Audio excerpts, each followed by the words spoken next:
north here. It's a gamble. And that storm approaches. Ooh, it's going to turn nasty.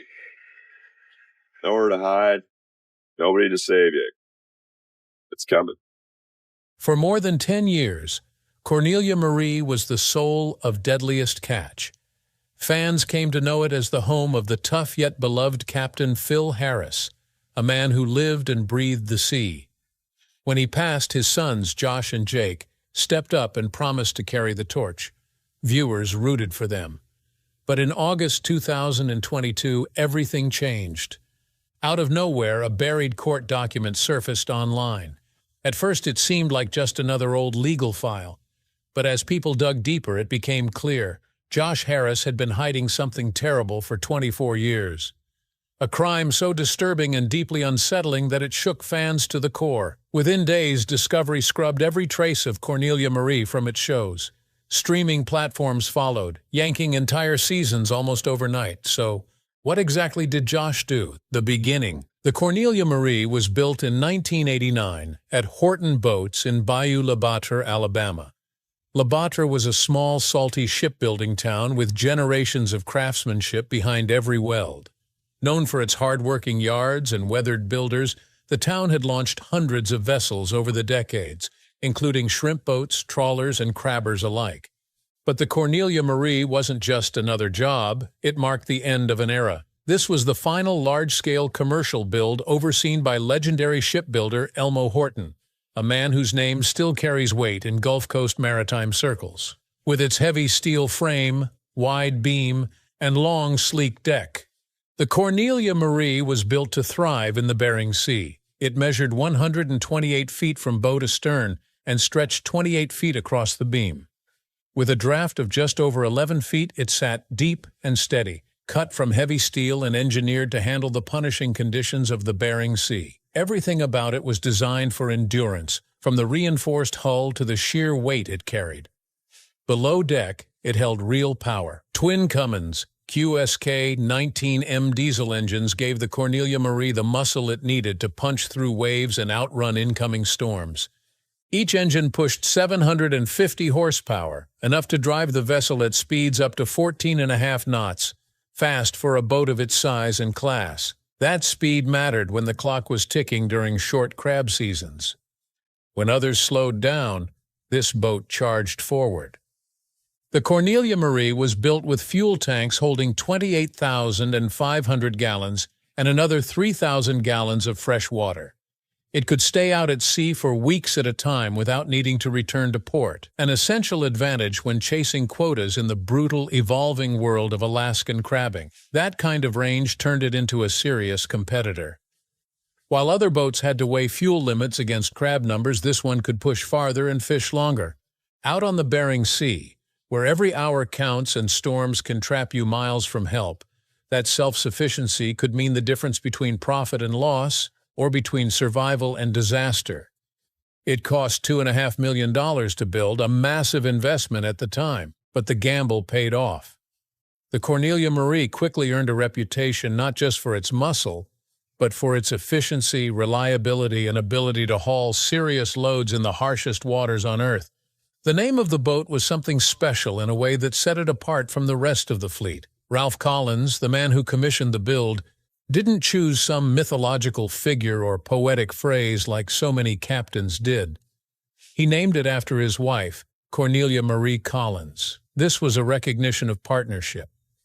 Cornelia wasn't someone who stood back and watched. She worked the business right beside him, dealing with logistics, finances, and the endless unseen demands that keep a boat afloat. Naming the vessel after her was a statement of respect. Even after their marriage ended, Cornelia remained a part owner. The name never came off the hull, not even for a second. By then, it had already become more than paint and lettering, and eventually, it would become a name known by millions. With its aquamarine hull, crisp white trim, and bold yellow banners flying proudly, the Cornelia Marie was hard to miss. It announced itself. Whether it was docked in Kodiak, waiting out weather in Dutch Harbor, or pushing through waters, the boat stood out with a look that was both iconic and unmistakable. But it wasn't just a pretty paint job. From the very beginning, the Cornelia Marie went headlong with the worst the Bering Sea had to offer. It hunted king crab, opilio crab, salmon, and herring, each season bringing its dangers. These were some of the roughest waters on Earth, and this boat was built to conquer them. Thanks to its enormous fuel tanks and generous freshwater capacity, the Cornelia Marie could outlast many of its rivals. While others were forced to turn back for supplies, it kept fishing. In a fishery where the clock never stops and the margins are razor-thin, it helped carve the boat's reputation as one of the toughest on the water. The early crew of the Cornelia Marie consisted of a mix of seasoned veterans and newcomers. Some were drawn to the thrill, the danger, and the promise of big paydays. Others were just trying to scrape by, hoping to outrun their past or start over. Either way, they all faced the same brutal conditions. Icy waves slammed over the bow without warning, soaking everything in bitter cold. Winds howled through the rigging like a warning no one could afford to ignore. Every shift was a gamble. One bad step and a man could be lost to the sea. Still, the Cornelia Marie kept pushing through, trip after trip. During the deadly winter of 2005, when the Big Valley went down in the icy blackness, the Cornelia Marie joined the desperate search for survivors. Only one man was pulled from the wreckage alive, but that mission left a mark. Efforts like that helped cement Cornelia Marie's reputation. It wasn't just a vessel built to haul crab. Long before cameras came aboard, or fame found it, the boat had already earned its place as a legend among those who made their living on the edge of the world. By the 1990s and early 2000s, the Cornelia Marie had become something of a star in its own right. A major refit added 22 feet to its length, boosting its crab capacity by 100,000 pounds. At full haul, the boat could now bring in more than 300,000 pounds of crab in a single trip. While other boats struggled through hard seasons or folded under pressure, the Cornelia Marie stayed strong. Its success came from hard work, smart choices, and frequent choices. All traits that would one day make the boat perfect for reality TV. At the heart of that story was Phil Harris. He came aboard in the early 1990s, earned his place, and became part owner. By 1998, he had taken the helm as captain. The transition phase.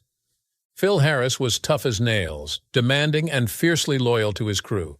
He treated the men on the Cornelia Marie like family, backing them up through every storm, injury, and long night on the rails. His bond with that boat ran deep. It lasted more than 20 years and shaped the heart of what the Cornelia Marie would become. His journey began in Bottle, Washington, a small town where he first learned the trade of fishing with his father at the age of 8. By 17, Harris had dropped out of high school. Interestingly, money pulled him into crab fishing. A friend had made over $100,000 in a single season and drove home in a brand new car. Meanwhile, Harris was stuck in an old Chevelle and dreaming bigger, so he packed up and headed north. The first season nearly broke him. He made nothing and quit once, but when the captain mocked him for walking away, Harris came back with something to prove. At 19, he finally earned $130,000 in a single season. 2 years later, at 21, he owned his first boat called the Golden Viking. His skipper handed him the wheel on his birthday. While that should have been a celebration, it came with crushing debt, broken equipment, and the near-impossible task of earning respect as a young captain. At one point, he was staring down $50,000 in emergency repairs. Most people would have walked away, but Harris didn't. By his mid-20s, he had already built a reputation as one of the toughest, smartest captains on the Bering Sea. He was known for chain-smoking and barking orders, but beneath the hard surface, he cared deeply. He shared profits fairly. He never asked his crew to do anything he wouldn't do himself, and they respected him for that. Many of them came back, season after season, through the worst the sea could throw at them. His personal life was another story. 2 divorces and struggles with substance abuse. He wasn't perfect, but when it came to the boat and the crew, he gave everything he had. Empty crab pots kept him up at night, because to him, that meant his crew might go home with nothing. That was something he couldn't accept. Under Harris's command, the Cornelia Marie went through huge changes. In one major overhaul, the boat was cut into 4 pieces and extended by 22 feet. That added 100,000 pounds of extra crab capacity. His sons, Josh and Jake, joined him on deck, turning the Cornelia Marie into more than just a fishing vessel. In 2005, something big happened. The Cornelia Marie became one of just 4 boats chosen for full coverage on Deadliest Catch in Season 2. Producers had a tough job. Over 250 boats were working the Bering Sea, and they only wanted the best. By the end, they had narrowed the list to about 89. The Cornelia Marie stood out because of its strong catches and because of Captain Phil Harris. Phil wasn't convinced at first. He didn't love the idea of cameras following his crew around. He worried that filming would get in the way, mess with the workflow, or worse, capture something during a dangerous moment that should have stayed private. Discovery Channel wanted a reliable boat, but Phil wanted to protect his crew and keep the focus on fishing. Nevertheless, the timing was right. That year, the industry made a major shift. The new individual fishing quota system replaced the old derby-style crab season. It slowed the chaos but raised the bar. Only the most capable boats were picked. The Cornelia Marie had earned its spot in that elite group. Phil made a bold move when he brought his sons, Josh and Jake, on board. It added a whole new layer to the show. However, Phil didn't give them special treatment. He pushed them hard, just like everyone else. What viewers saw on screen was real: the work, the tension, and the moments when fatherhood clashed with leadership. One scene still sticks with fans. The scene where Phil looked at Jake and said, "You need to go to treatment, man. At least you'll have a fighting chance." The cameras followed the brothers as they learned the ropes of crab fishing, and they kept rolling as Phil's health began to fail. Viewers had watched him work, lead, struggle, and love. Phil's honesty was a big part of why people connected with him. He was rough around the edges, quick to speak his mind, and often hilarious without even trying. Who could forget lines like, "I feel like a one-legged man in an ass-kicking contest," or, "Now you know why lions eat their young." That humor helped him get through the hardest moments. Another thing that helped him get through was his boat.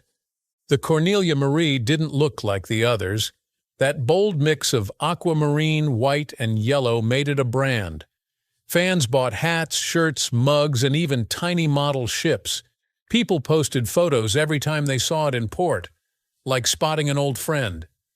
Even when it changed owners or disappeared from the show for a while, the image never lost power. The boat also earned its fame from its numbers.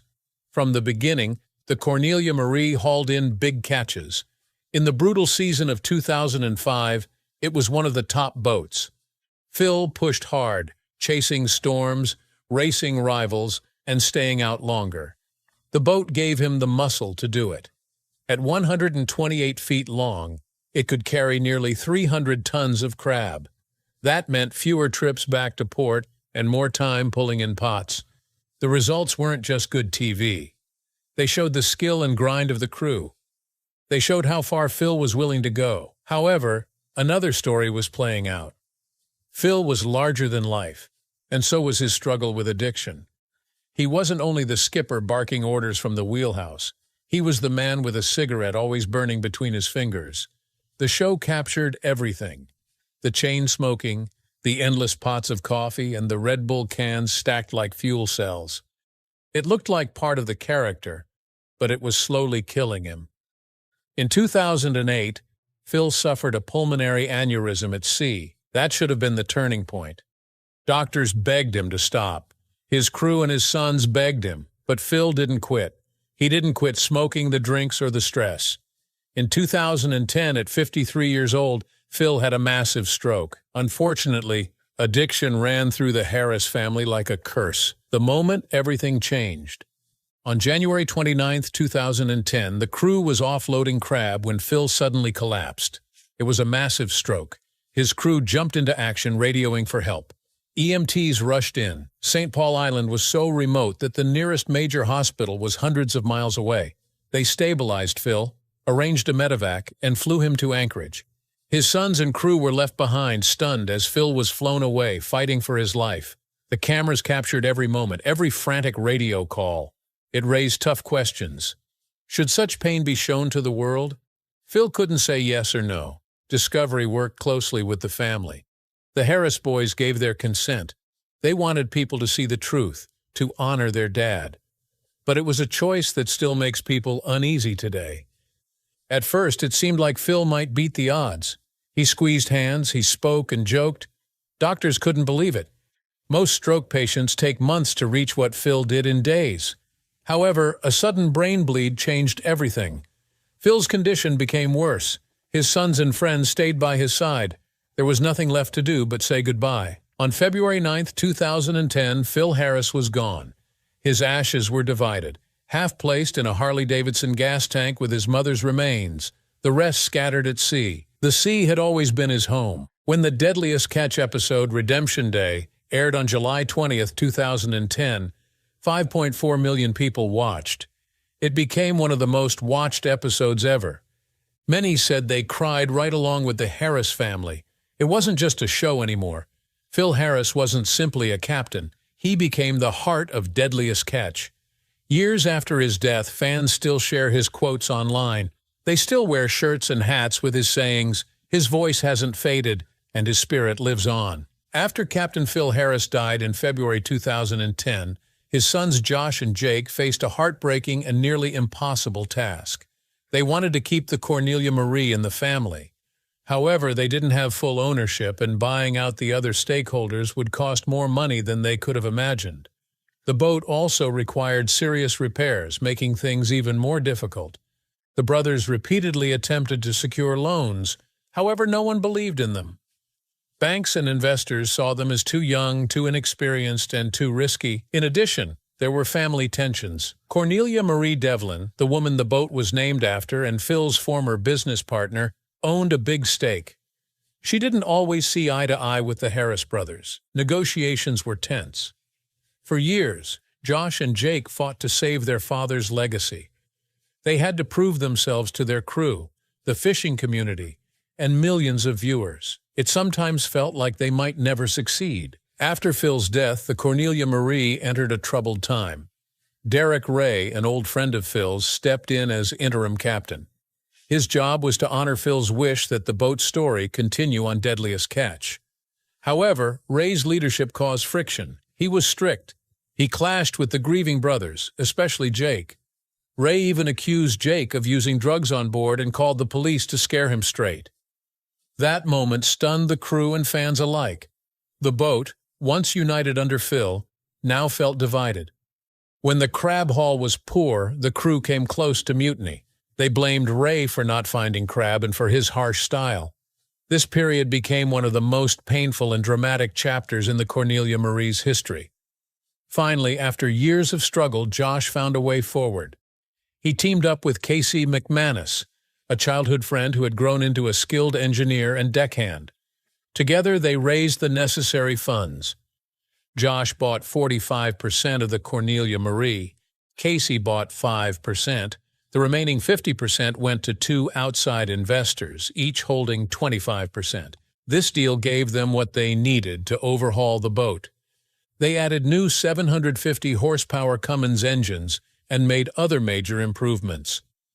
In 2015, Josh and Casey became fellow captains, only replacing the engines with 2,758 horsepower Cummins diesels meant finding new partners to help pay the bills.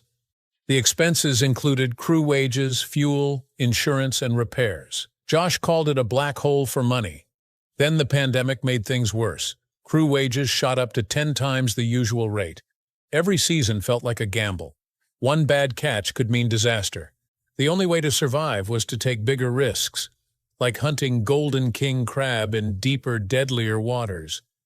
The cameras added a whole new layer. The show's demands didn't always match the crew's safety. Filming during storms, delaying trips, and pushing for drama made great TV, but it also made crab fishing even more dangerous. Sometimes Discovery Channel even pulled the boat from the show. It wasn't fishing, but legal or image issues. The crew had to balance surviving the sea with performing for millions watching from their couches. Josh and Cummins argued at times and puzzled viewers, but their teamwork kept the Cornelia Marie alive and brought it back to Deadliest Catch. While Josh was rebuilding the boat and his future, Jake's life was falling apart. His addiction had already surfaced before Phil's death, and now it was spiraling out of control.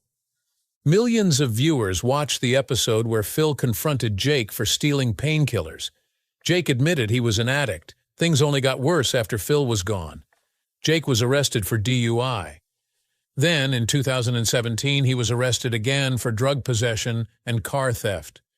2 years later, in 2019, he went to prison for DUI and for trying to distribute heroin. It all came to a head in 2024, when he led police on a high-speed chase and ended up with an 18-month prison sentence. Jake became estranged from Josh and the Cornelia Marie. In October 2016, fans were shocked when the Cornelia Marie and Josh were missing from Season 13 of Deadliest Catch. Social media exploded with rumors. Josh then posted a video to clarify things. The producers had simply decided to focus on other boats that season. Josh shared his disappointment and assured fans that he and the crew were ready to fish. Fans were furious. Many threatened to boycott the show until the Cornelia Marie came back. The network wanted to shake up the storylines. After so many years, they felt the show needed fresh angles to keep viewers interested.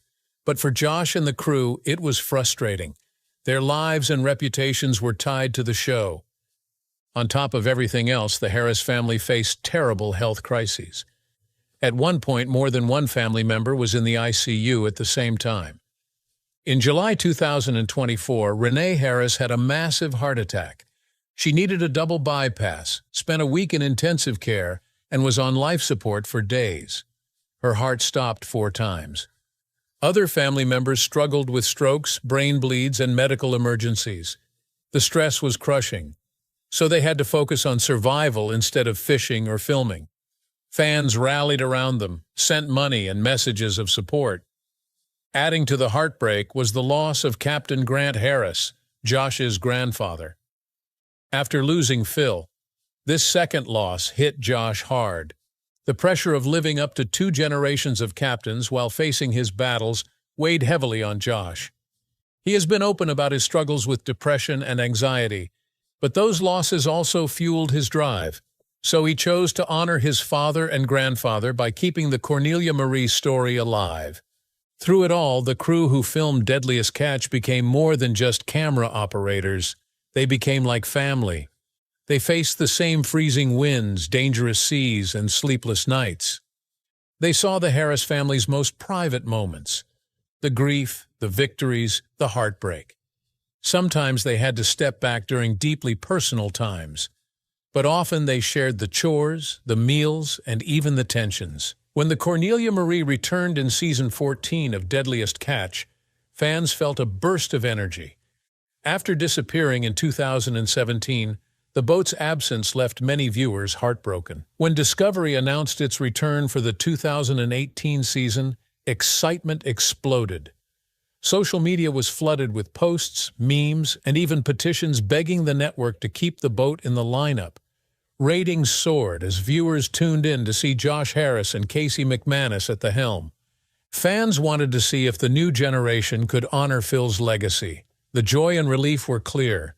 The Cornelia Marie was part of the show's soul, and its comeback felt like getting a piece of that soul back. In 2020, the Harris story took a surprising new turn with the launch of Deadliest Catch Bloodline. This spin-off moved the action from Alaska's icy waters to Hawaii's sunny shores. It all started when Josh found 50 to 60 old fishing charts hidden in his dad's stateroom on the Cornelia Marie. 3 of these maps were for Hawaii, filled with strange notes and marked fishing spots. Josh, determined to follow his father's clues, teamed up with Casey and a local fisherman named Jeff Silva.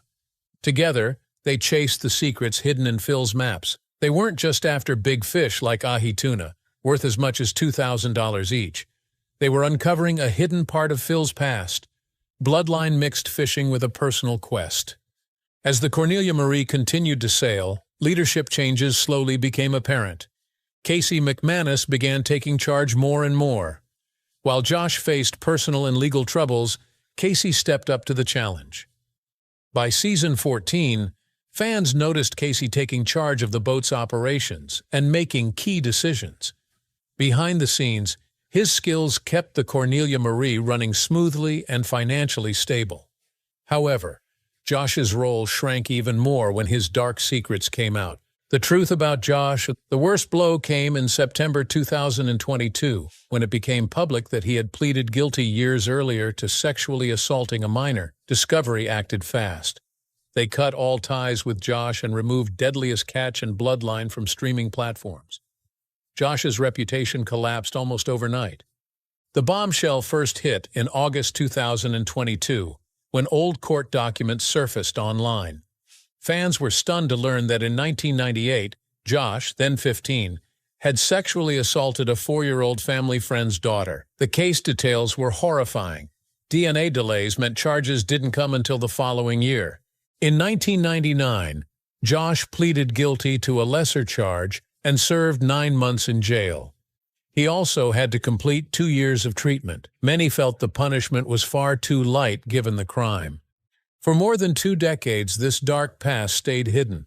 When the truth finally came out, fans were angry and betrayed, wondering how such a serious crime had been overlooked. Discovery moved quickly once the news broke. Old episodes vanished from streaming services across the US, Canada, and beyond. Even promotional posts and tweets disappeared. The network wanted no link to the scandal. Fans had mixed feelings. Some praised Discovery's swift action, while others mourned the loss of the Cornelia Marie from their screens. Casey McManus, though innocent in all of this, also paid a price. When Discovery cut ties with Josh, they also cut ties with Casey. His contract wasn't renewed, and his time on the show ended through no fault of his own. Fans felt it was unfair. Casey had always been respected, but he got caught in the storm. In 2024, Cornelia Marie started a new chapter. On June 17th, Taylor Jensen announced that he and a group of partners had bought the boat. The team included Jensen, Roger Thomas, Carrie Toya, and Jake Albanino. With Albanino taking over as captain, fans were excited to see fresh faces ready to steer Cornelia Marie into the future. The new owners made it clear that while they honored the boat's history, their focus would be on fishing, not fame.